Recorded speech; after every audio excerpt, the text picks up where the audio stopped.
Well, my dad was in the Air Force in Vietnam. My grandpa was in the Army Air Corps in World War II. I had an uncle in the Marines, a cousin in the Marines. So it's kind of was like, and it's something when I was growing up, I always like two things. I want to be a cop or I wanted to be in the military. So I went down to the recruiter's office and, was like, went to the Army guy and I was like, hey, I want to sign up. And 14 years later, I was like, whew, that was a fun ride. Yeah. So my first duty assignment was at Hunter Army Airfield. I was headquarters command, but we worked strictly for Ranger Battalion, so that was kind of nice. And I was a parachute rigger at the time, so I packed the parachutes, the CDS bundles, dropped the vehicles out of airplanes. So I re-enlisted out of there, and when I picked up my E5, and I went to Vicenza, Italy, with 173rd. So I was over there for 3 years. Did a couple of deployments to Afghanistan there. Was a NCO I had a squad leader. I had 5 people in my squad there. Then I got promoted to E6 I got promoted to E6 when I reclassed to counter intel.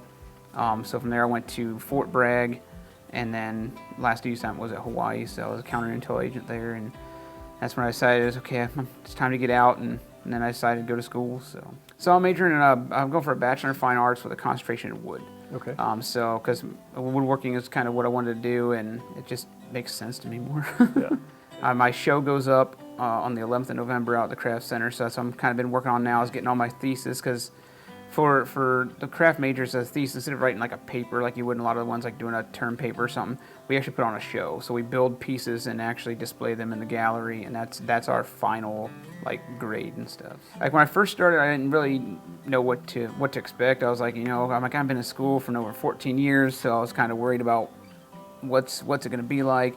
And when I got with these guys, like, it was awesome. Like Mary, she has been fantastic since like the start. She's the first person I met when I got here that way, and she's just like on stuff, and it's amazing what they can do. And then now we got Luke here, and we got all these new people when they're coming in, and they're just making it a lot better. Like they got us a facility to be in, instead of kind of like, well, we just met up wherever we could find a hole to hide, and they've done a lot for us, and getting our paperwork squared away so fast, and not have to worry about like, oh, my school didn't get paid because of this stuff. I mean, they are on that stuff, and they send us out constant reminders like, hey, just let you know you can start submitting it now. So we're like, okay, get it done now. That way, not at the last minute trying to figure out if we're going to be able to, get kicked out of class or what. So.